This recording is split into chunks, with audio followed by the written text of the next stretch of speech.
Yeah, about me, so I'm Sham, so I'm from Tripledart Digital. So Tripledart is a SaaS acquisition marketing agency.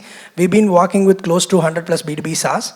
So our ICPs are early stage seed Series A company to, like publicly listed Series C, Series B companies, right? So before starting Tripledart, I spearheaded growth at remote.com and I advise for Hotjar. And I also, like being part of Freshworks for over 4 years and also part of Zoho. I'm also currently advising over 10x SaaS startups. So that's all about me. Right? So today's agenda, we are going to cover the 6 important things. One is foundation to inbound marketing and how to build your right marketing team. And then pipeline generation tactics, that works beyond 2023 and process for all-weather pipeline generation engine. And fifth and sixth are based on the report that we have prepared. So which compiles 100 plus B2B SaaS, brands, overalls, benchmark marketing, data, and also some organic benchmark based on what content types works, what type of, organic momentum they are all having and stuff like that, right? So let's get into this straight.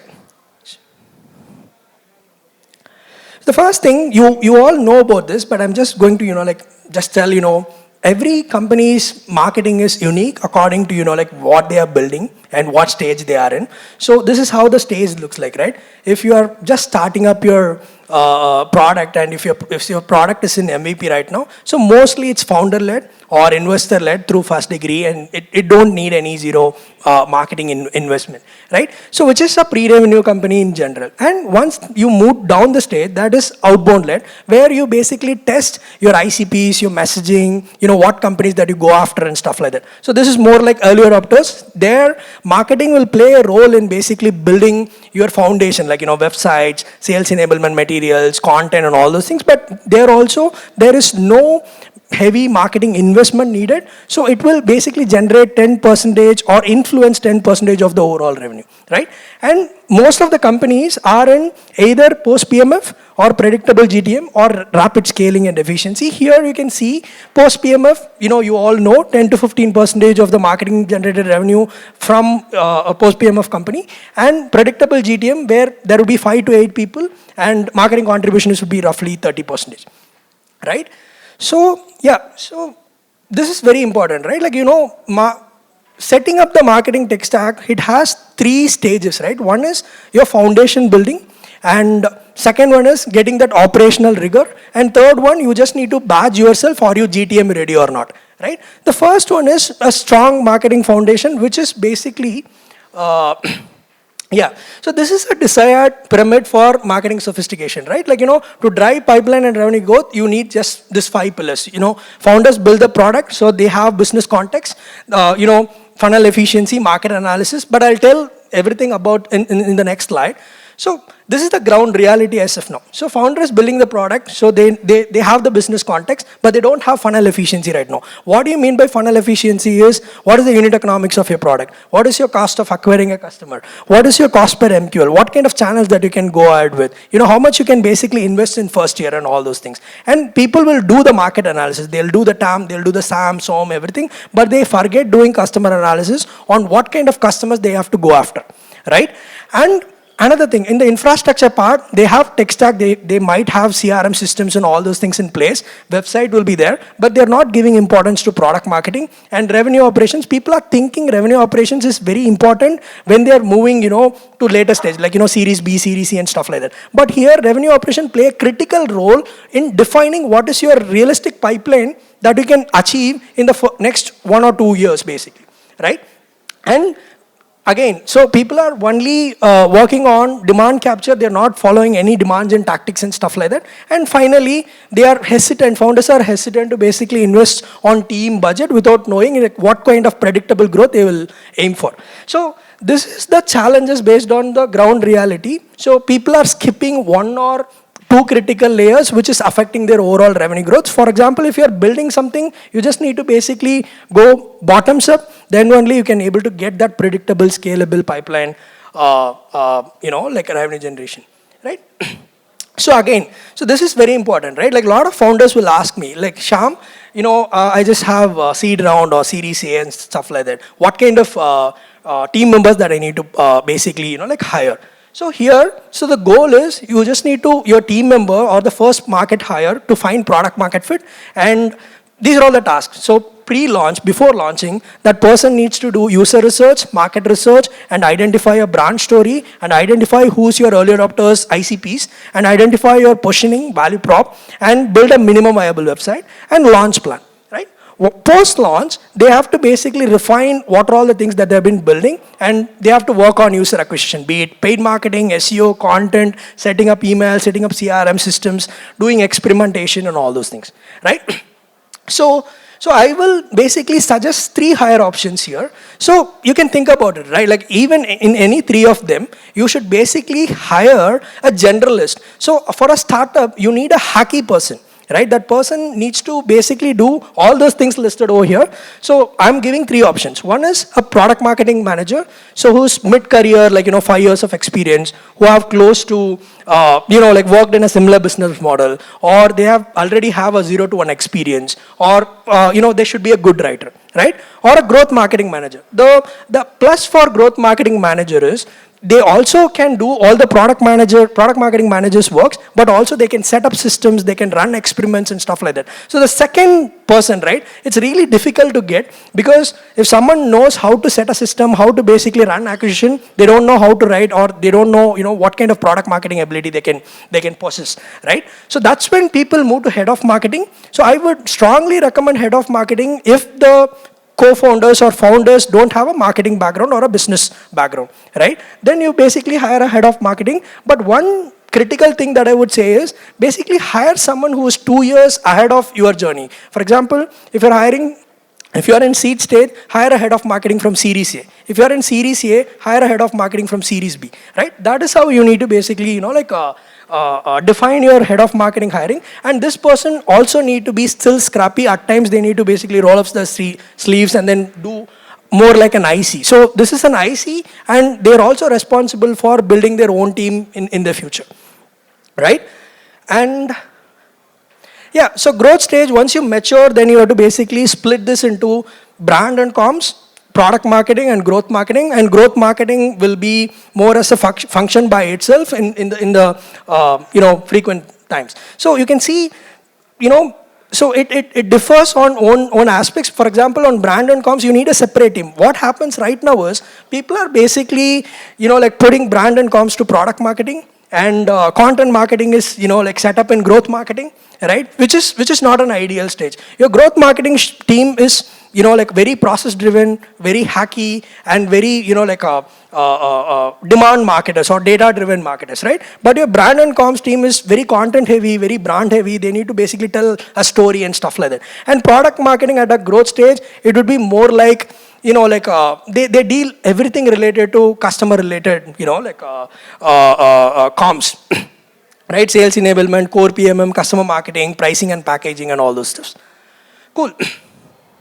Now, this is an important slide. Just try to spend some time on this slide, right? Because we are going to talk about something which works after 2023 and beyond. So all of the pipeline marketing tactics, right? So you can think of this quadrant, right? Like it has, 8 variables. Short-term results, heavy investment. Short-term results, low investment. Low investments, long-term results. Long-term results, heavy investment. So if you're starting up, so if you wanted to basically get short-term results and you have good money, then you have to go with, tactics like Google ad, paid social, LinkedIn ad. You can see it's not even short-term and long-term, it's mid-term, right? And you can also do co-marketing with some of your other brands that you know, right? And influencers, right? If you know some B2B influencers that you can evolve, that they can influence your product, that they can, talk about your product to their network, then it's another good strategy. And short-term results, low investment, everyone knows this, right? Like you do DMs, outreach, cold emails, cold calling. And another thing, referral program is something, you just think of doing. And an ABM, if you are a high ticket size company, a lot of people are thinking ABM is a marketer's role, right? Like ABM is basically a smart outbound tactic, right? So what I mean by smart outbound is it needs to integrate with sales. 70% of the ABM work has been done by sales, and marketing just amplify what needs to be done, right? And also, long term with heavy investment and all those things, right? So this is again an interesting data. This is based on, this is a very small slide. I will explain, but just try to listen, right? So it also, your tactics is also based on who you sell to. If you are a 25K lesser than ACV company, then you can see SEO, content, paid search, paid social, they're all having, like 100 adoption. Paid social have only 50% adoption, right?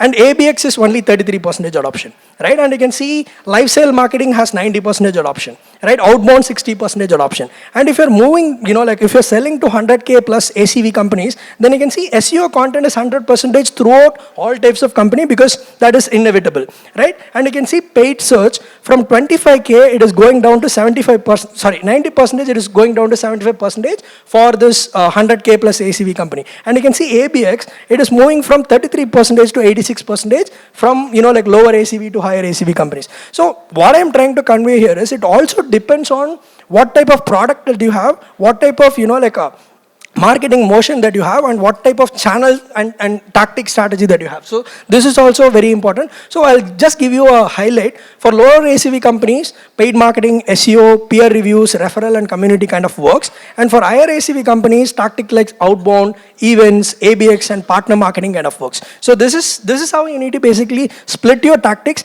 And in a median, so for every 25K lesser than ACV companies, there will be 10 tactics involved. And for 100K plus ACV companies, there will be around 11 tactics involved, right? So I think this is more on the, like a difference on tactics based on who you sell to. And then other slide, which just talks about rules for B2B marketers in 2023. You just need to accept it, right? Like, buyers are more matured right now. They're, it's not like 5 years before where people are just searching with credit card in hand, or basically, buying a product from just a Google search or something like that. Now you just need to think of, right, like people are now going to Slack and then basically asking different Slack communities about your product, and they're checking other reviews. They're very active on different forums and communities and stuff like that. So you just also need to think or change your, B2B marketing motion according to your buyer journey, right? So just understand this. So, 70% of the, buyers, after research only, they're talking to sales. They know who you are, they know what kind of company you are and all those things, then only they're talking. So try to build marketing with that framework. And second, get brand marketing, right? So what I mean by this is not to do brand awareness ads or spend out of home and all those things. Brand marketing it's very simple, right? Create a reputation for your brand, right? If you are a founder, create a personal brand for you. And end of the day, it's a commercial transaction, right? They have to buy your product. There, you just need to get the brand marketing through different areas as well. And finally, stop relying on outdated tactics. Now email blast won't work. Now lead gen campaigns won't work. So you just need to think about what are all the new tactics that are there after 2023 that you can prefer with. And another thing, which is the fifth point, which is the very important point, only 5% of your audience are in market, which means 95% of your audience are not just in market, right? You just need to try to market for that 95% and forget about this 5%, right? So if you're only targeting about 5%, it's actually sales, it's not marketing. That's what I'd say. And another thing, about performance SEO and stuff like that. Right? So yeah, you can see the path so far in 2023 and beyond. Now you don't need 100 plus manual campaigns to automate your Google ads. Google algorithm got, a much more matured, right? Even companies like Freshworks, they have been moved from 25 digital marketers to, close to 10, 15 digital marketers right now. And right now, we can able to optimize your campaigns based on a lot of algorithm changes, not by having manual bidding strategies and stuff like that. And second one, create an audience-led demand generation, right? Create a job to be done framework and basically create a buyer persona according to your job to be done framework, and then basically see where you can reach out to their audience. And finally, so try to optimize for more SQLs and opportunities, not just for MQLs. That is another thing that you have to have in your unit economics calculation. MQLs won't help you, generate pipeline. Right? So again, we are talking about a process for all-weather pipeline generation, which has 5 frameworks. this is what the meat of this particular session. So before you start doing marketing, first thing what you have to do, second thing what you have to do, and third thing what you have to do, and how to review and how to basically change accordingly, right? The first step is, right, create a top-down approach based on your first 6 months plan, right? So you can see here, so we have a blended target for 6 months, how many leads I want, what are all the MQLs, what are all the SQLs, what's an opportunity, what's a customer, what is the pipeline that I'm going to, basically create, and how much ARR that I'll close. If my pipeline to ARR is around 50%, right? Then also put a, like a benchmark conversion rate metrics on lead to MQL, MQL to SQL, SQL to op and stuff like that, right? Then you have to, this is purely based on assumption. So this is called top-down. You have to basically do this by checking your competitor data, doing some research on SEMrush or Ahrefs, and get to the right point based on like what that assumed data is telling, and have, if you can just scroll down, Manoj. Yeah, and basically have your own unit economics. For example, here the CAC is around $6,000 and the payback is six months. So this particular company can be sustainable with this particular model, right? And spread this across different channels. For example, what is Google Ads can contribute, what is Meta can contribute. And you can also see what is the MQL to SQL percentage across different channels here. And you have a plan, have a top-down plan based on this. This is the first step, right? And the second step is, a lot of people ask how to calculate budget. It's very easy, right? So you just need to know what is your goal and what is your LTV, what is your MQL to SQL conversion rate. The first step is new customers needed divided by conversion rate. For example, if you wanted to close 10 customers with 100 MQLs and you know your traffic to MQL conversion is around 2 to 4%, this is an industry standard. Then for 100 MQLs at a 2% conversion rate, you need 5,000 clicks. Right? And also have a range. You should have a range of lower and higher of your sales conversion rate. So if something goes wrong, you can at least adapt and then change to the course of action which based on the data. Right? Then the CPC metric is available in all platforms. You can just put that CPC and then basically say, okay, if it is 5,000 visitors for 3 average CPC, which is $15,000, which is needed to generate that 100 MQLs. Or if it is just $2.5 CPC, then you need just $6,250 to basically get that 100 MQLs. So do this math yourself, right? Before asking your marketing team to, get this number, you can do this, analysis by yourself, because you are the one who are going to put a goal for your year or goal for the quarter. So this is easily doable, so that you know how much time you will take to basically hit that number, right? Second, this is again a very important thing. A lot of people, what they'll do is they'll start writing content immediately. They don't know what kind of job to be done they have to go ahead with. So how we have defined it is, we have merged job to be done into buyer persona. So you have a buyer persona, right? This is for a global payroll product. You can see the job to be done starts from, right in the start. They wanted to basically, start thinking of global hiring. So here you can start writing about local banks, right? And also about termination policies and stuff like that. Over a period of time, then if they already have a candidate, then it is their top of funnel. Then again, you can write about job description, salaries, and all those things. And finally, bottom funnel. So the funnel got changed. The earlier funnel is top of funnel, middle of funnel, and bottom funnel. Now that got changed to proper job to be done according to your buyer persona. So basically do a buyer persona and then, map it down with your job to be done. Right? So this is how a sample job to be done framework kind of looks like. It is easy to create. You have to basically think of, at what stages, what type of content will work for your prospect, and then start building content according to that. Okay? Yeah. And the next slide is, you have to move from product-led to customer-led, which again talks about the same thing. The first step is understand your ICP and then create a job to be done framework, map offers and tests, do an audience research, and then do a campaign planning and map your message according to the campaigns that you're basically planning. Right now what happens is basically people are thinking to create this demand gen strategy for product. They're not the demand gen strategy is not surrounded by their customers, it's just surrounded on the product right now. So just need to change that strategy to a very customer-led focused one.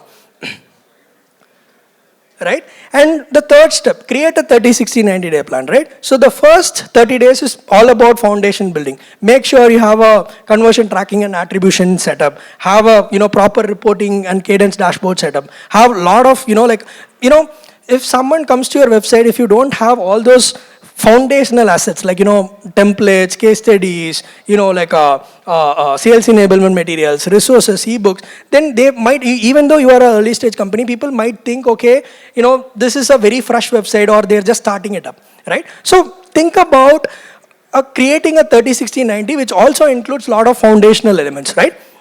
And there are something that you can test in that first 30, 60, 90. You can basically have a always on LinkedIn advertising. Or for example, if you're creating a product. So top 5 or top 6 queries that if someone searches for this, or if someone basically talks about your competitors, which is relevant for you. So these are all something, don't eliminate just because it's not working. You have to make it work. For example, let's say I'm creating an email marketing product, right? And if someone is searching for MailChimp, right? I can't able to bid for MailChimp. Then basically find a alternative which works for within my CPC and then basically make it work. That is what I'm trying to convey here.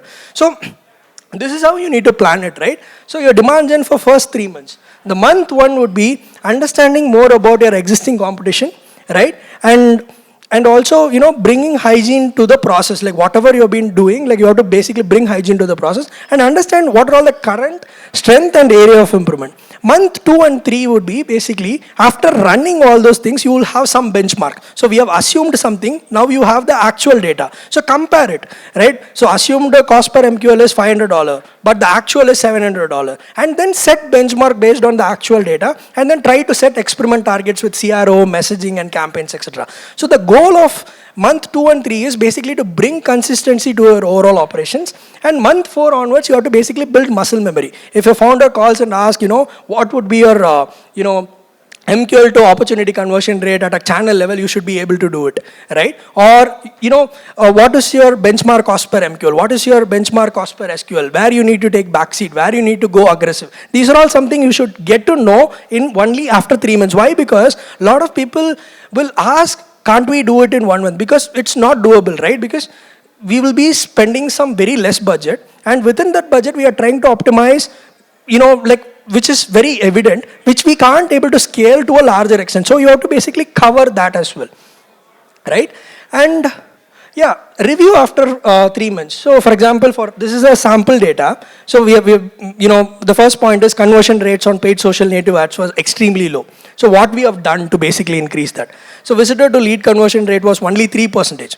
Right? So what we have done, we have paused the campaign that are not able to convert and increased on competitor, right? Started paid search with different campaigns related to, like expense management, expense tracker, but that significantly bloated our cost. So what we have done to basically review after 3 months, don't stop an activity in just a month or something like that, right? And tailor your messaging, and we have tailored the messaging across one use case that worked really well, and we have created 5x new landing page with different value proposition, and we have been still testing it. And no-show rate has been very higher than the industry standard, what we have basically done to improve that. So you just need to, have a review plan, and then based on what is acceptable and what is scalable, you just need to course correct it during your phase, right? And yeah, then if you wanted to run a particular channel as an always on channel, you should basically put what are all your strengths if you run this, what are all your weakness if you run this, what are all your opportunity if you can run this, what is the threat you can run this. So this is just to basically benchmark your standard, or what is the best practice that you can follow for the longer run. So initially in the first 3 to 6 months, you will eliminate a lot. If you start doing 10 activities, only 2 works, right? So the initial 3 months is basically focus on that, and start focusing on which is working, and then basically eliminate others. right? And so you can see here, right, like the first 4 months, this is also a sample data. So we spent close to $65,000 and created a pipe of 135K, and the revenue is only 30K. But the payback is 20 months, which is not sustainable for any product because the ACV itself is lesser than this. Like, the LTV would be lesser than 14 months, but the payback is 20 months, right? Which doesn't make sense. So what, and also the funnel is volatile. At times we are getting good pipeline, at times we are not getting good pipeline, right? So based on the SWOT, based on these observations, we have changed a lot. And after that, right, the same company, next 5 months, we have spent close to 225K, right? And created a pipe of $1 million, right? Here the total ARR of 300K and payback got lesser than 12 months. So the trick here is, if you start identifying channels that works, you can easily scale to the next level. If it is, but what people will do is they will try a lot. They will, have a differentiation plan and all those things. But, they will eliminate a channel much faster than what is the time taken or needed for a particular channel, right? And yeah, so this is how you need to basically do, right? So based on your, top-down metrics, you have a acceptable cost per MQL, actual cost per MQL, and what is the net difference, right? And if it is basically, like acceptable, the net difference is lesser, basically scale it down. Net difference is positive, scale up. Net difference is equal, just maintain it. So this is how you just need to basically think about a demand gen channel where it can be applicable, and you can also try a lot of other channels as well during, if you have a plan related to this. So the idea is test and iterate faster so that you can at least define a channel which works for you, and then you can eliminate channel which doesn't work for you, right? Cool.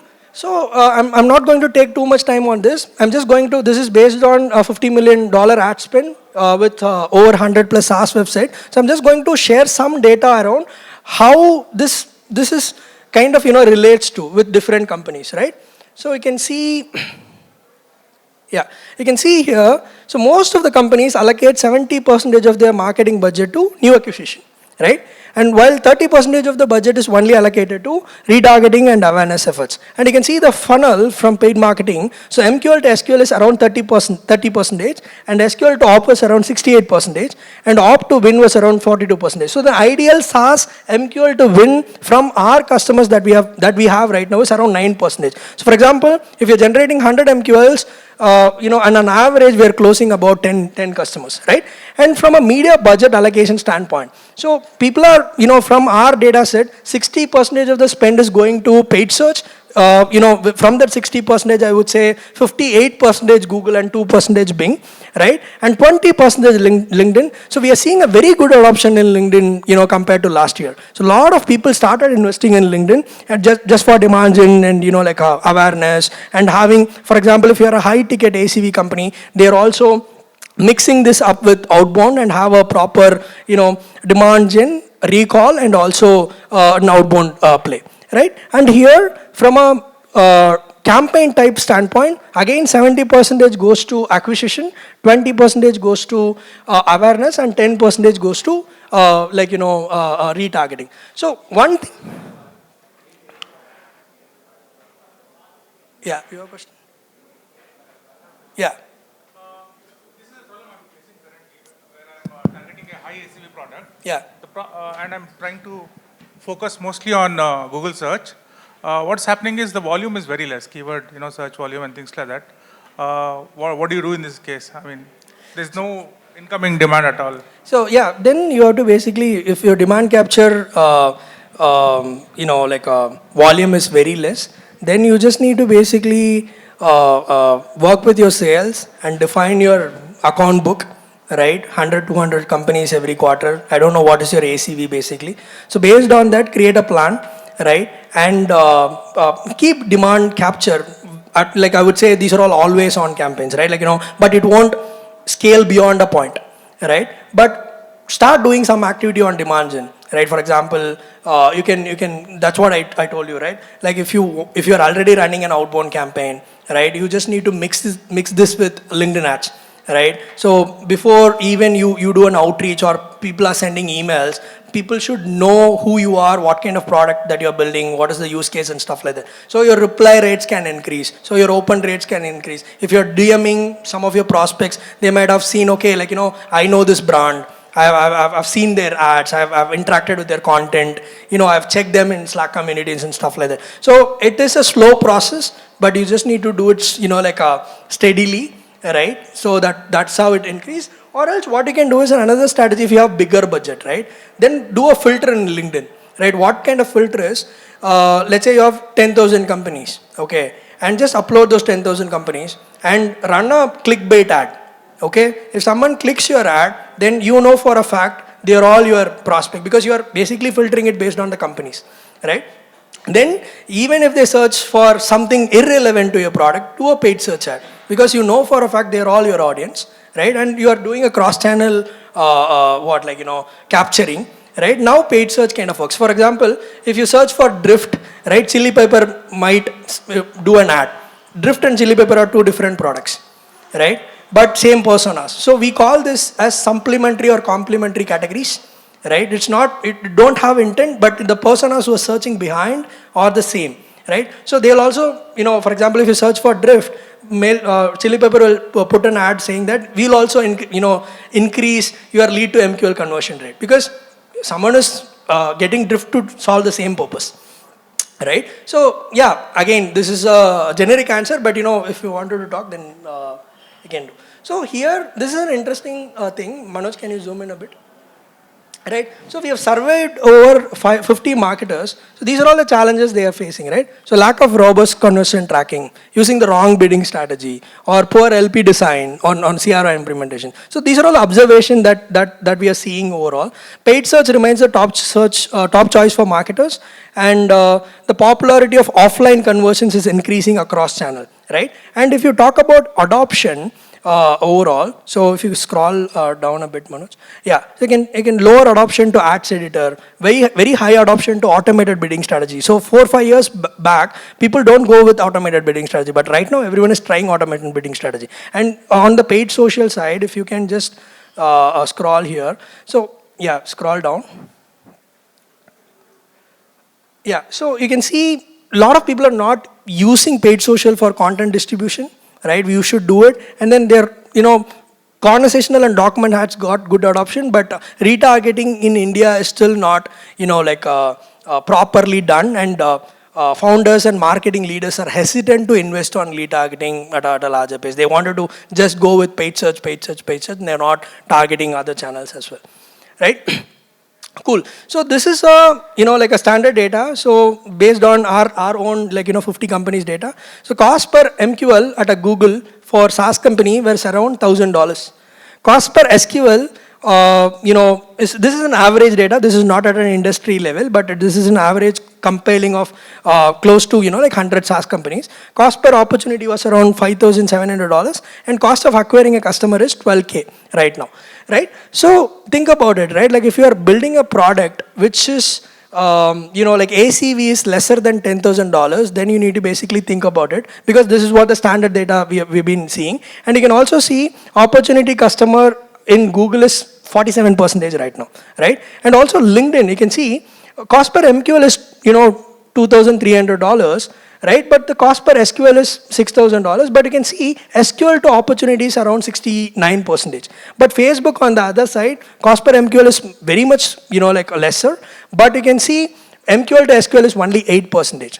Right? So that is a tricky thing. So cost of acquiring a customer in Facebook is around $50,000, which is not realistic for any companies. So you can go with Google first, and if you are in a red ocean product, then I would prefer going with Captra also, right? So which means if someone is already in the evaluation phase, basically try bidding on Captra, and then that is also working really well for us. Cost of CAC is around 17K here, and also Bing is another good channel that you can test overall. So my preference: Google first, Captra, LinkedIn, and Bing. This is what the order that I'll go based on what you're selling. Facebook works if you are a lower ACV companies or an e-commerce brand and stuff like that, but it depends. This is purely B2B, right? With which we currently work with. right? This is from an industry level, so I'm not going to, like talk about this in detail. So we have prepared a report, and this is already available on our website. You can basically go and download and then check this data at an industry level, what HR tech, unit economics kind of looks like, what analytics products unit economics kind of looks like, what marketing software's unit economics kind of looks like, right? What fintech you need to basically think of. So every, like we have compiled it over for 14 industries. So this is available in your website, and then you can go and check those things. Yeah, it's already here, right? And yeah, so again, 2 more slides. So yeah, here you can see Google Organic. So the lead to MQL is around 51%, and also organic social, the lead to MQL is around 36%. So what I'm trying to tell here is you just also need to try focusing on social. So there is another event that just had happened from Factors.ai. So you can think about brands like Factors.ai or Mailmodo. So they're all doing good, even though they are very small, right? Their differentiation with lot of channels, and they're testing like what channels work, and then basically scaling from there, right? So this is another thing. This is a very small thing. If you add interactive side banners in your blogs, if you add a static banner in your blog, if you add an exit pop-up in your blog, if you add a CTA button in your navbar, what is your CTRs and what is your click to lead? So people are thinking, right, these won't make any impact, but this is also making a lot of impact. So, think about inner links, bottom banner, like CTAs in navigation bar, exit pop-up intent, and all those things, right? So, and yeah, this I don't want to talk. Yeah, so this is in another. Yeah, so you can see overall in all the companies that we have, blogs contributes 51% of the total traffic share. Okay, and second is brand pages. Not brand pages. Second is help articles and all the landing pages, feature pages that you have. And after that, brand pages and case studies, compare pages and stuff like that. But you can see lead share is also blog only 22%, but in landing page it's around 30%. And also in brand pages was around 5%. But after that, everything will remain same. But you can think about this, right?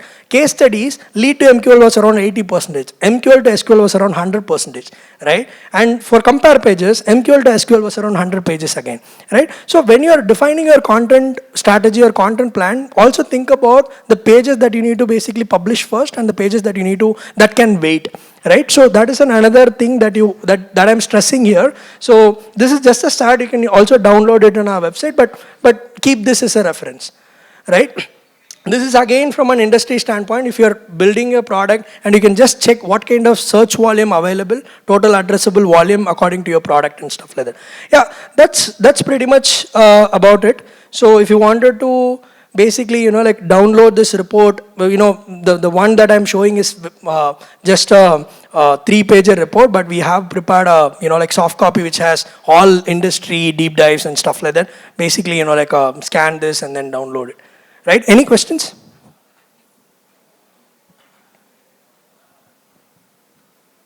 Yes.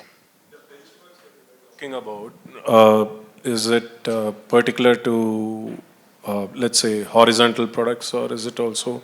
It's it's universal. Most of the products that we handle is horizontal products right now. Okay, because I come from vertical-based enterprise outbound approach organization.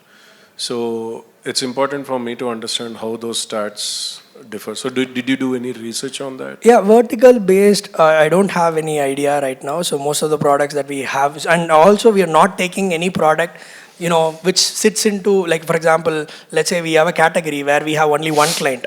So the samples, it doesn't make sense, right? Like we have excluded things like that. So we only take, like products or clients where we have 3 to more same category clients.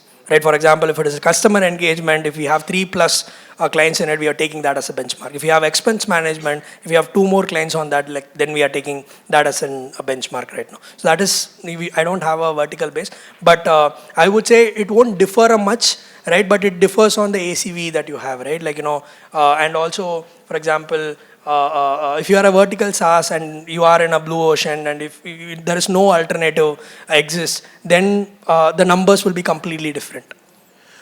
Yeah, I mean, the only thing why I asked about it is because in my experience with enterprise deals, especially, the behavior is bit conservative, right? So that is something I'm trying to look for. So how it particularly works in enterprise vertical base. So yeah, I mean, I can connect with you. I can talk about it in detail. Got it. But yeah, this helps. Thank you. Thank you. Any other questions? So Google Ads paid campaigns work in India, but it doesn't work in US market. So we get around like 90% and 80% top rate and affiliate top rate in India, but in US we get only 90% and 25% affiliate top rate.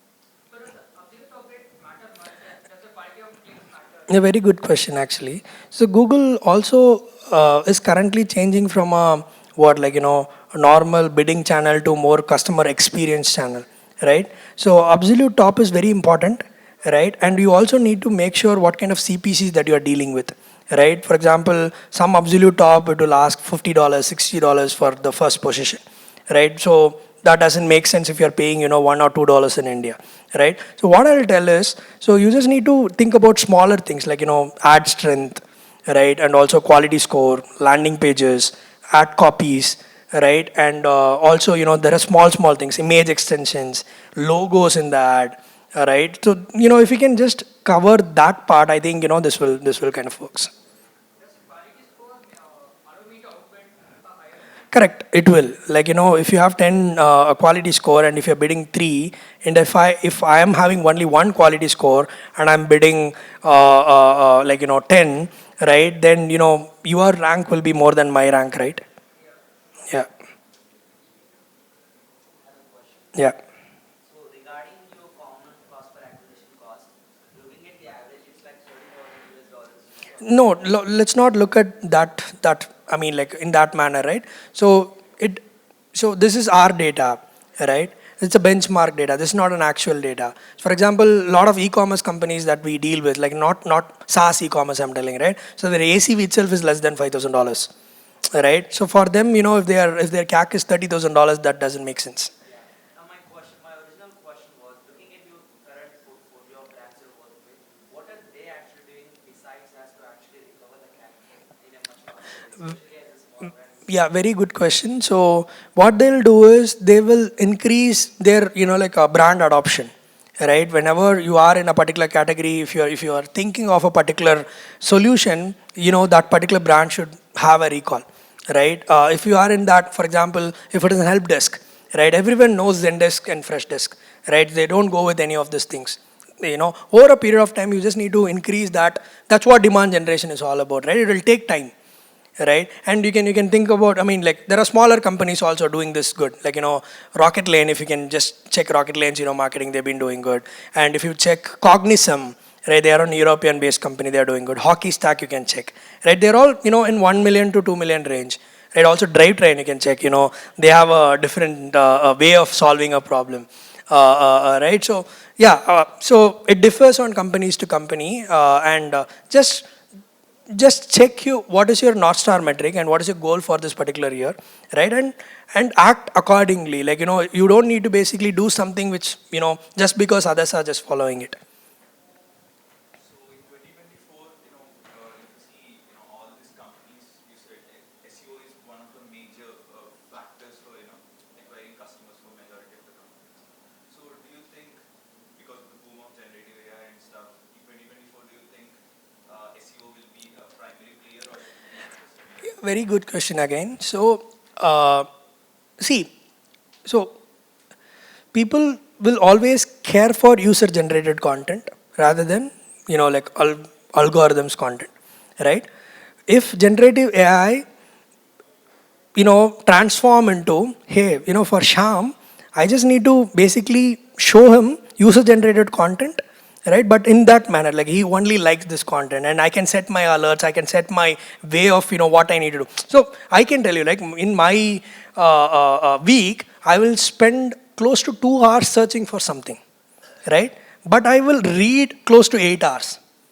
Okay, so what is the differentiation? So that what I wanted to search is very basic things is what I'm searching right now, right? The 8 hours that I'm reading, people are in front of me and then showing, hey, this is exciting, this is exciting, this is exciting. So I'm just spending time on going through it. So I would say uh, um, Google is, like I would say Bard AI and all those things comes, but I still feel they are making a lot just through search engines, right? I don't think they will let this go. Still, search SEO will be there, but in a different format, different ways of consuming and all those things. But I also believe that SEO as a term won't exist, right? Because everything is controlled by another third party, right? Right now we have been doing a lot of tactics and all those things, but I believe there would be something from a content standpoint. If you write good content, if you actually have a lot of authority on the particular topic, then you would basically rank. For example, you can think about Tripledart, right? We don't have any domain authority,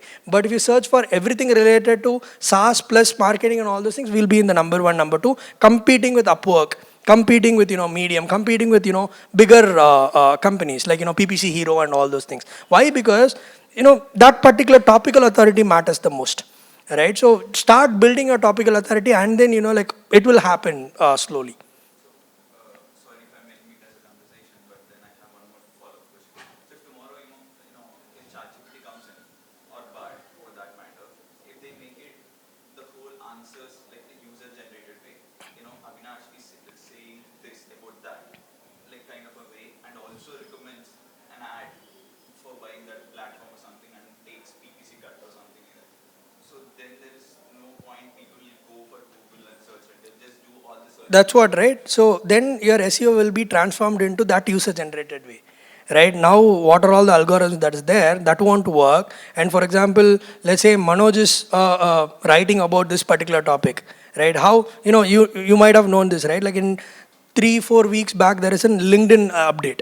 So people used to basically comment so that your post will reach second or third degree and all those things. LinkedIn stopped that right now, right? Even you comment or whatever you do, and if you click a post and then you like it, they won't consider that as a natural like right now, right? So yeah, so it will come, but we just need to adapt towards it. That's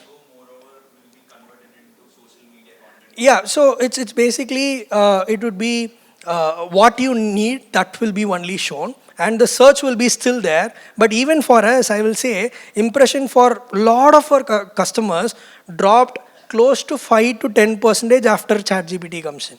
Not because of people are searching in ChatGPT, just because of the experience got changed. Right? If you search something in Google, the experience 3 months back versus now got completely changed. Right? Any other questions? Yeah.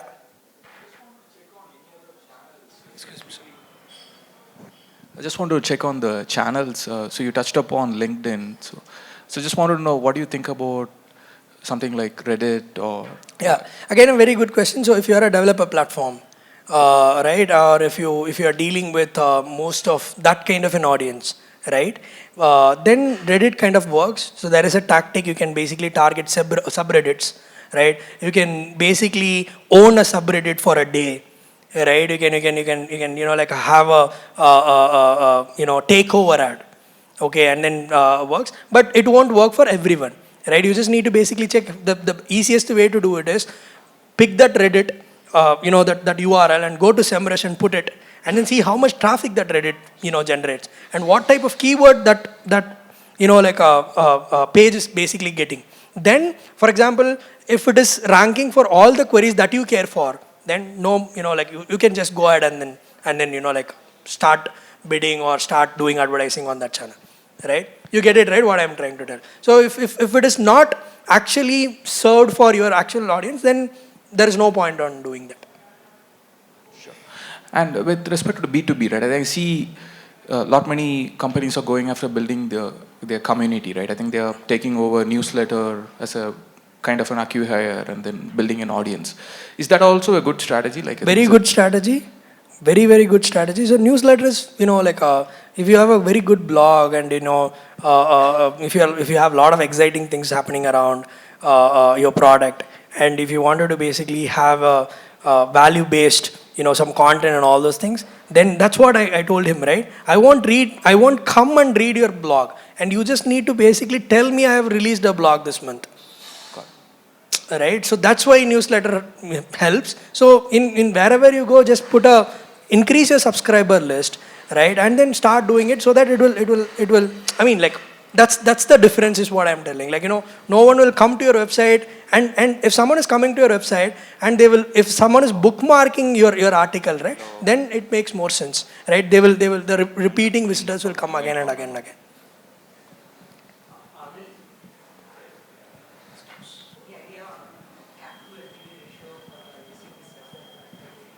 25K, yeah, it's usual, right? Like, 3 is to 1 is what everyone is following. And I think that's the best one because your operating cost, your salaries, and everything will be there. Like, for example, if you're making 50 rupees of every $100, right, that itself is a very good number. But that is 2 is to 1, right? So you need to, that's what, like, if you wanted to grow fast, then 3 is to 1 is a good number. Are there any interesting case studies you have come across for WhatsApp marketing or using of WhatsApp community for B2B businesses? Yeah, there are companies like, Wati, ByteSpeed, and then few others. But it's I won't say there is a community that got like successful and something like that. But they've used WhatsApp as a channel predominantly in India and Dubai. It is working. But are these just notification messages, or are they creating groups and communities? What? Groups and communities in WhatsApp, I don't think that's a good idea, right? Because I personally prefer not to use WhatsApp for like business related activities, right? So there are a lot of people would be like that. Right, so you can send notification, you can send like alerts and all those things. That's okay, but let's say in my phone itself, like I have close to 15 to 20 groups which is muted. I know this is SaaS con, just a quick question on agency con if possible. In the past few years, you have grown to over working few hundred brands and big companies like Freshwork as well. And you mentioned about being a category team, a specific type of search term like SaaS plus marketing. Would you mind sharing some insights on your customer acquisition process in that particular channel or how Our customer acquisition strategy is very simple, right? So we are the first one to do this in India, right? And now there are players, right? And also all the founding team came from schools of Zoho and Freshworks.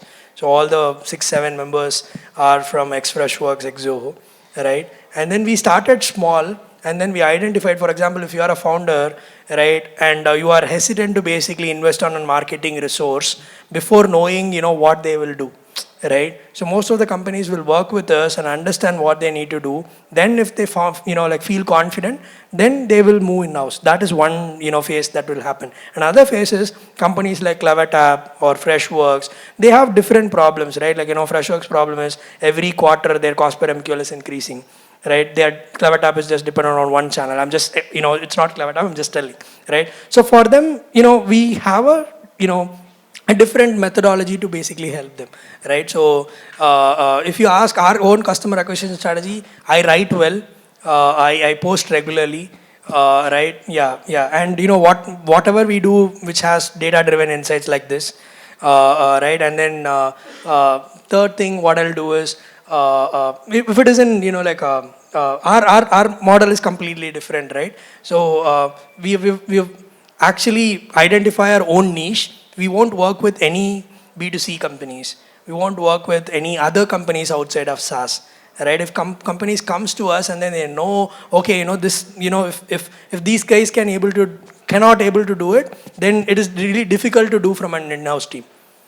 Right, so that's the mindset they'll have, and then they'll work with us, and then they'll figure out and then move.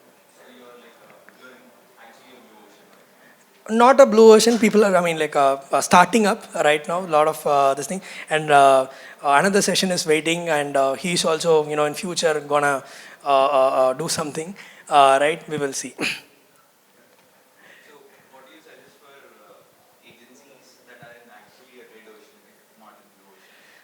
Yeah. So if your agency is in red ocean, then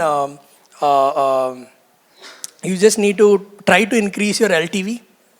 All right. So if it is more like a dating, if someone is coming and then working with you for 3 months and then going out, then it's a leaky bucket, right? And you just need to find ways to increase your LTV, right? That is one I would say. And second one, if you are in a red ocean and again it's an agency, then try to create more case studies on particular segment that you work, right? And even though you are a red ocean agency, try to establish that kind of companies, relationship with that kind of companies, right? So I think that will help you.